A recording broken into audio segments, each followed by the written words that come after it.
All righty, we are live. So sorry, guys. We had some technical difficulties. We're trying to get the system to work, but welcome to the higher level call. We do this every single Monday at 12, although we're a little bit behind today. So we apologize for the technical difficulties. Josh, can you hear me?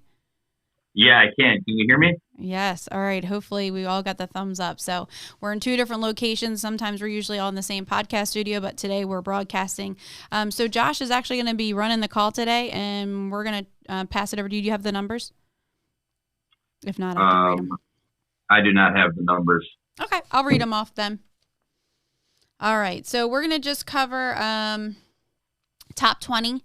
Let's see. What do we have here? So we've got... all right, let's see.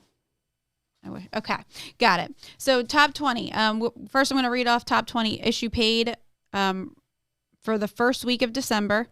Let's see. Entourage 117,819, Fury 138,091, Allegiance 229,216, and National as a whole 425,413. We had the number 20 spot, Devin D at 4670. We had the number 19 spot, Andre B at 5262, Matthew G at 5518, Rachel C 6743, Garrett R 6798, Justin M 6975, Julian D 7067, Nick L 7084, Corinne G 7699, Denzel G, I believe this is a brand new name, 7992, Kali S 8285, Thad S 8510, Chris L 8750, Scotty S 8861, Ryan U 9043, Yola A 10848, Leslie A 12,709, David G 13,975, Kristen S 18,146, and in the number one spot 19,281, which also pushed him over to a Hall of Fame producer for the very first time. So congratulations, Ronnie, on hitting Hall of Fame producer. Yeah, so fun. Love it. He'll be getting his red jacket, and it's just a great accomplishment. I mean, anybody can do it.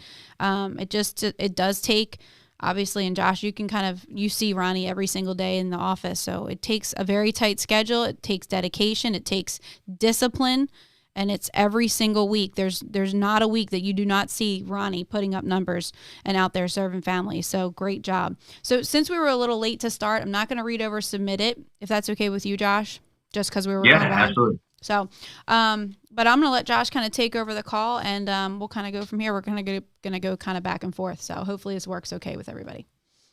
Yeah. Once again, thank you guys for jumping on. Sorry, some technical difficulties, but hey, you can hear her and you can hear me. That's all that matters. So really today what we wanted to focus on is figuring out what's the best route to take to get new agents started. Whether you're a new agent, get started with us, or you're a veteran agent, maybe want to go back to the basics and really give this career another chance. Jaime, I feel being able to hear from you and what you guys have been able to do and have the growth that you've been able to have, but also really just not only bringing people on board, but getting them to also submit and issue pay their first piece of business. I think it'd be very important to kind of just share what you guys do on your end, but also how everybody else can get plugged in, whether they're new, a veteran agent, or maybe they're looking to hire, start building their own team. This would be helpful for anybody watching that may not know exactly where to go. So, Jaime, if you don't mind, when you have a brand new person and say, I'm licensed, right, and I just got appointed with all the carriers, I'm ready to start writing my first piece of business, what does that process look like, and what steps do you point them in to get them to be able to submit that first piece of business? Yeah, so the first step that we take here in our office is they're going to get on Frank's calendar, and Frank is going to basically have just a schedule, lead flow, expectation type of call. And really what he's trying to go over with folks is, see, when we first all get started, I think we kind of forget what it was like when our first couple months getting started, and how it's just like when you're doing the in-home, confused people do nothing, right? So there's a lot of moving parts when you're first getting started. There's getting contracted with all the carriers, and what do I do when I get there, and how do I know what I'm going to write, and all of these things. These are very, very typical concerns when somebody is first getting started. So our job is really just to make sure that we're keeping the brand new agent in just one lane at a time. They don't need to scatter all over the place. It's just, we just need to keep their focus in just one lane at a time, one lane at a time. And that's kind of what we've done a really good job at here in probably the last couple of months, especially when we've amped up this hiring campaign. So first step is they're going to get on Frank's calendar, and Frank's going to go over their expectations, their schedule. He's going to go over their family dynamics, meaning like, what does life at home look like? So we understand that everybody's on the same page when they're getting started, meaning, are they married? Are they single? Do they have children? Do they have their children all the time? Is it a split household? Do they have their children, or are they part-time? Are they full-time? What does this look like? And it's going to be different for every single person, but we have to get a really good understanding of exactly what life looks like on their day-to-day basis in their little environment where they're at right now. We also need to come up with how many appointments are they going to be able to run in that schedule? Because again, everybody's schedule is going to be a little bit different. If they're full-time, they need to be running 25 to 30 appointments, especially in the beginning. So they have to have enough leads in order to make that happen.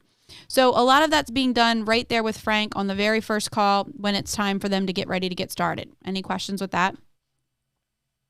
Yeah, actually, I want to dig in a little bit deeper to setting expectations and accountability. Because obviously we had a conversation over the weekend, and sometimes we may make it seem like it's easier than it really is, right? Because this isn't an easy business. It's just not complicated. It's simple, right? So when it comes to the expectations of knowing exactly what people should feel as far as or expect really when it comes to how many leads to buy, what to expect on the phone calls that they have with these clients, how to overcome these objections, rebuttals, how hard they're really going to have to work, what their schedule is going to have to look like.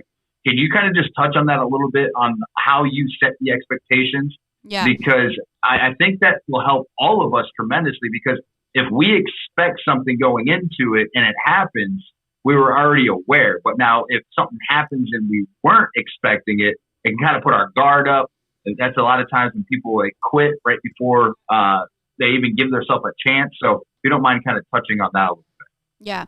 So a couple of things when we go over schedule with new people is whatever the schedule is going to be, it has to be that. Because here's what happens. If we say it's 25 to 30 appointments the very first week and you fall short and only set 10 appointments, and this is the conversation we have with every brand new agent. This is exactly how we have it. After we've went over what their personal schedule is going to look like, I say to them, listen, Josh, we've just mapped out a plan that with your schedule, it's 25 appointments every single week, or it's 30, whatever it is that their schedule allows. And it's 8 to 10 appointments in a single day, right? So if it's 3 days or whatever it is that's going on in their personal life, here's what's going to happen, Josh. At the end of the first week, if we weren't disciplined enough to make that happen, here's what's going to happen. Next week, when it's time to get back on those phones on a Monday, and you didn't see any fruit of your labor from this past week because we weren't disciplined enough to hit those 30 appointments, come Monday when it's dial day, when it's time to get back at it again, Josh, if we didn't do what we said we were supposed to do that first week, you're going to start to have a lot of doubt come in. And you're going to have this little voice in your head that tells you you're not good at this. It can't be done. You have to go find a job. Everybody you talk to, you just can't help. It's self-doubt is going to creep in if you don't be disciplined enough that first week, and then you're going to doubt yourself come Monday. So, Josh, it's super, super important for you to make sure that you set up enough dial time so that way you can achieve those appointments that we just talked about, and we have enough leads to make sure we can achieve those appointments we just talked about. Does that make sense? Yeah, 100%. Because I feel that when it just comes as simple as getting on the phone and knowing what to expect on the conversations you have, which is why live dials is so crucial, right? And I know for sure that you bring that up on your expectation calls and getting people plugged in, is because when you can hear other people going through the same stuff that you are, it becomes normal. And I think if you try to do this on your own, you're out on an island by yourself, there's really no need to. Now with this whole virtual platform where Family First Life allows you to have several different platforms to really make this business what you want it, whether it be face to face, doing it on Zoom, doing it directly over the phone. We also have Zoom live dials that you don't necessarily have to be in the same office as somebody else to get experience, coaching, and mentorship by just plugging in and being a part of calls like this. Because I think when it comes to getting on the phone, it can be a little intimidating because you're not sure how you sound. You're not sure how that client is going to perceive you on the other end.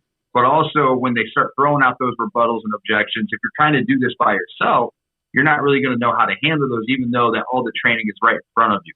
Now, Jamie, when it comes to live dials, like we've had so many success stories of people that have jumped on those for the first time ever, really plug in every single week, and they book more appointments than they've ever booked, and then they go out and write a ton of business because they also have access to the in-home hotline. Now, when it comes to leads, right? So let's just kind of go back to that before we get on the phones. What kind of expectation do you typically set as far as leads? How many leads should somebody have to even go into a dial day to set themselves up on the right path? So for the very first lead purchase, if it's just for that one, so here's what I tell people about, dialing and running.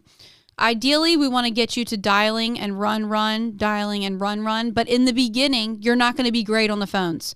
And we're just okay with it. Like I have to understand that out of 10 people you talk to, 6 of them are going to tell you something that you cannot overcome, an objection or a concern that you cannot overcome. So you have to be just ready for that to happen. You have to be ready for you to be punched in the face 6 out of 10 times.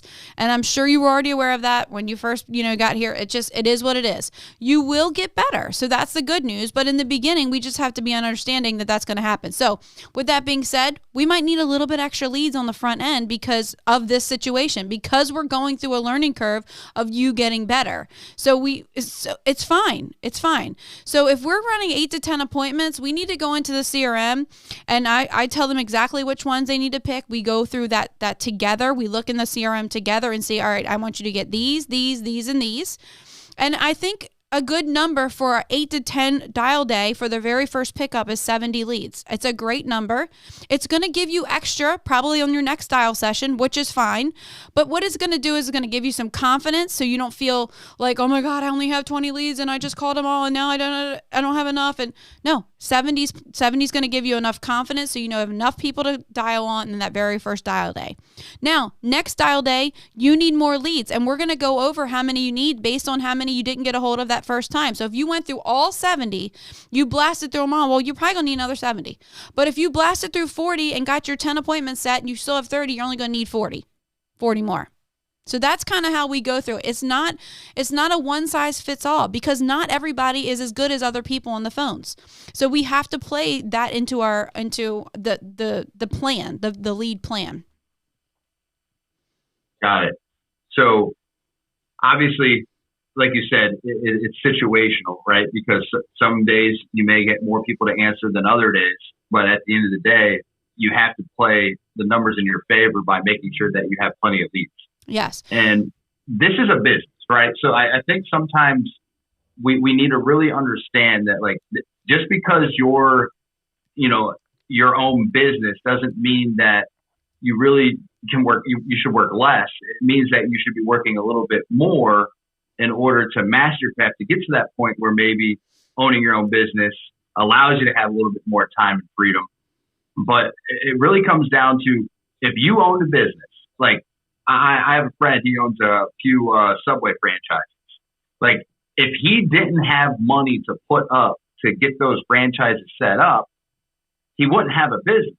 Mm-hmm. But the amount of money that he has to put up to own a franchise for Subway is a lot more than coming up with $500 as your first lead expense, right? Because if this business is done right, you constantly have to keep feeding your business to keep growing your business. So you're going to have to buy it. It's like, it's just part of the deal to run a business. But then that's where it allows you to buy as many leads to give you practice too, because we get it that not everybody's going to come out, start swinging grand slams to get to the point where they're booking everybody they talk to. It takes time. So we have access to $3, $4 internet life leads that have a ton of success stories off of them. Like you mentioned, Ron runs a ton of internet life leads, and he's a Hall of Fame producer. And that's probably more than half of his business because he lets the numbers play in his favor every single time that he dials. He just keeps buying more and more, knowing that he has to keep investing back in his business.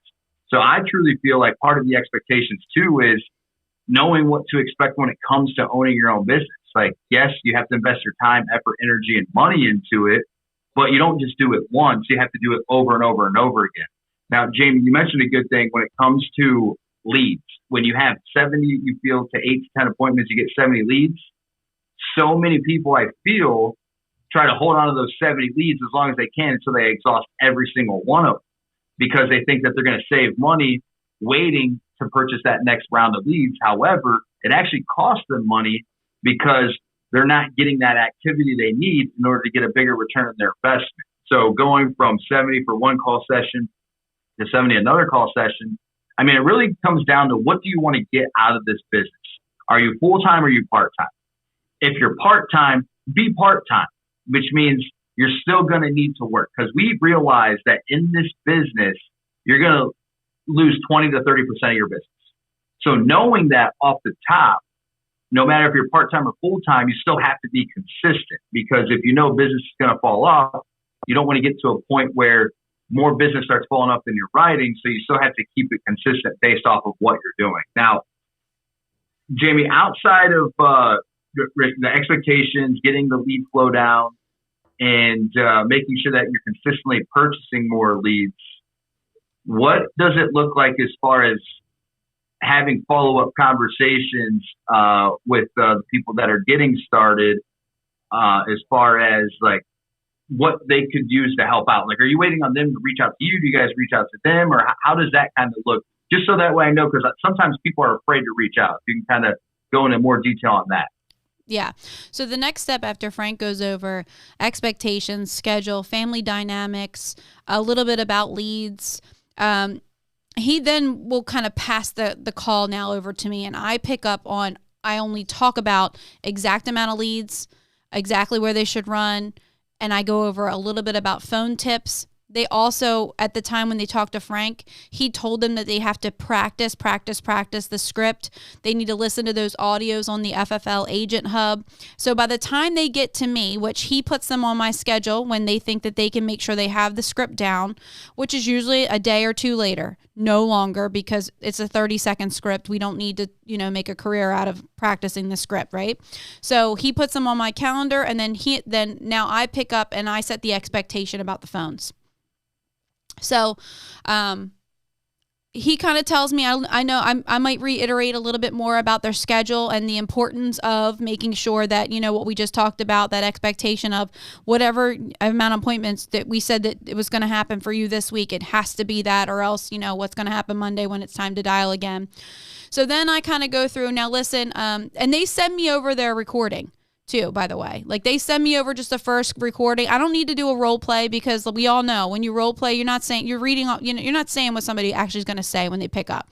But really all I want the recording, I just want to make sure that, do they have the foundation? Does it sound pretty good? Or do they sound like a telemarketer or a salesperson? I just need to know, does it sound pretty good? I'm okay with that because, like we said, a lot of times it's not so much what you say, it's just kind of how you say it. And when you say anything with confidence, people will take direction from you.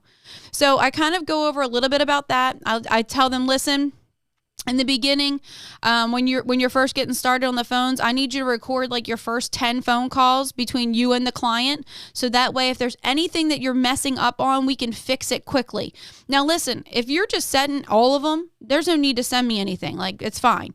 But how we're going to know is if you're not setting people and you're not setting the amount of appointments we talked about when you talk to Frank, then it's just something's not working. We have to fix it really fast because we don't want to develop any bad habits. So I talked to him a little bit about a couple tips, meaning like, listen, a lot of times when people first get started calling, they want to they're almost like waiting for people to be okay with what they're saying. Nope. You're just going to do exactly what we say in the audio. You're just going to go straight through the script and ask them, are they working, retired, or disabled? It's very simple. We don't need to complicate this stuff. I let them know that I reiterate again that out of 10 people they talk to, they're probably not going to set 6 of them, and it's fine. But they do need to try to overcome some of those objections and concerns 2 or 3 times straight away. Don't just say that because somebody said they weren't interested that you're just like, oh, okay, thanks, bye. No, let's hit it a couple times. You're not interested? Okay, what weren't you interested in? Or what happened? You have to try to overcome those objections, because probably out of the half of the ones that you're trying to overcome, you're probably going to overcome probably 30% of those by just trying to overcome them, if that makes sense. Did I confuse you by saying that too much right there, Josh? No, I actually made a really good point, because I feel like obviously so many of us are willing to give you as much time as we can, but we also need that in return.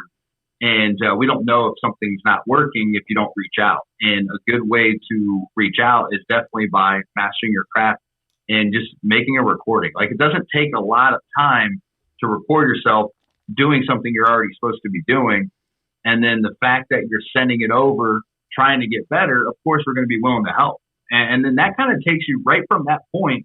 It goes to going into the home if you're doing it in the home. Or what's nice too is we have so many different platforms, but we have so many people that you have access to that are all good at different platforms. Like, some people are really good at in the home. Some people are really good over the phone. And it doesn't matter if they're on your exact team. Like, everybody's willing to help everybody. And that's another thing too, where sometimes I feel like we feel that we can only talk to that person that's our upline, or talk to that person that's on our team. But I learned a lot in this business by reaching out to a lot of other people that aren't even a part of maybe FFL National, just because I want to know what they're doing, how they're doing it, how they're having success. Because, just like anybody else, we go through a lot of trials and tribulations, but if you don't reach out, you're never going to know what's broken. So from that point, Jamie, like, somebody's pretty much mastered the phones, or they should be mastering the phones or practicing it.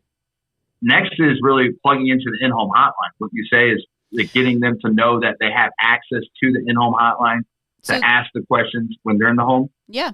So the next step, once they have, we figured out they've mastered the phones. We find out, let's just say it's a Tuesday and their dial day is going to be Wednesday. So we say, okay, so Josh, 7:30 tomorrow morning is when you need to be on the live dials with everybody. That's when we're getting started, 7:30 Eastern Standard Time. You need to jump on the live dials and grab your leads. Make sure you have your dial tracker. So we need to track every single dial you make, because we don't want to head fake ourselves. Someone might tell us no 4 times and we felt like it was 20. Does that make sense, Josh? So yeah. We need to make sure we just keep track of that. That dial tracker is right on the download section in the FFL Agent Hub. So make sure you print that out for every single dial track, every single dial session. The next order of business, Josh, that we're going to need you to do is, everybody always wants to know everything about products. And I know you probably do too, because everybody feels more confident when they know things about products. On the FFL Agent Hub, we have a section there that says products, and there's a video overview of our products and even how to use the e-app. And a lot of times people just want to make sure they're not going to stumble or fumble in the home. So you're going to go ahead and watch that. And the in-home section of the Agent Hub as well, in-home presentations, there's a couple videos in there that I want you to also watch. And this is going to depend, obviously, if they're doing, virtual or not. They need to watch the ones that are for virtual. If not, they need to watch the one that the 8 Steps of Final Expense is a great one by Paul McLean. There's a couple other ones in there. There's one that Ryan did, Rich did, Thad did, Chris. There's a couple of good ones in there. We put the really good ones on there. Find someone that you relate well to with and watch that. That's just basically for the basics of what we do in the home. Where it's really going to come down to it in the home is there's an in-home agenda in the download section of the FFL Agent Hub. You're going to follow that agenda, and you're really going to be calling the in-home hotline once you've filled out the client worksheet to get a recommendation from someone who answers that hotline. We only have $20,000 plus producers on that hotline. So best believe the people who are answering the phone are going to give you the right recommendation. You're going to build rapport with the client, fill out the client worksheet. Once you get down to the part where you're trying to figure out what's the best program for them, basically you're going to start dialing your phone for the in-home hotline. You're going to say, you know what, I think I know, Miss Mary, exactly which program for you, but I'm just going to call my product specialist just to verify I've got the right one. And as you're saying that, you're putting your phone up to your ear and saying, hey, this is, Jamie. I'm sitting here with Mary and Tom. Just want to get a good recommendation for them. She takes this, he takes that, neither been hospitalized. Please also just tell us like what type of form they filled out so we kind of know what's going on, right? So yeah, they filled out requests on the internet for basic life insurance, and Miss Mary takes high blood pressure. She has, and you're just basically giving us the Reader's Digest version of what they just told you on that sheet. And then we're going to give you a recommendation as to what you write on, and it's pretty simple. Got it. Yeah, I mean, like you said, it is simple. It's not easy. It's simple because it definitely takes work, and it takes hard work, and you have to stay consistent. So outside of that, I mean, there's not really much more to cover because you don't want to get lost in too much information. You just want to stick to the basics, figure the basics out, and then be able to move forward. And then as time goes on, you'll start learning more and more and more. But I feel like in this business, like you just got to dive in. You got to get your feet wet, and you got to test the waters out. Like you can't just be afraid to sit back and then think like, hey, once I have everything figured out, then I'm going to make an effort. Like sometimes I feel like that happens too with the contracting side. Like sometimes like they may have a few carriers, but they want to wait until they have every single carrier before they get started, which I mean, we have a lot of good carriers. All the carriers we work with, top A-rated companies. So it doesn't matter as long as you have the value there and it makes sense for the client, you can still do it by only having a couple of carriers, right? So yeah, you don't need them all. Just a few. Yeah. Any last things that you think that we need to cover as far as getting started quickly and how to plug in? Just give people small little homework assignments.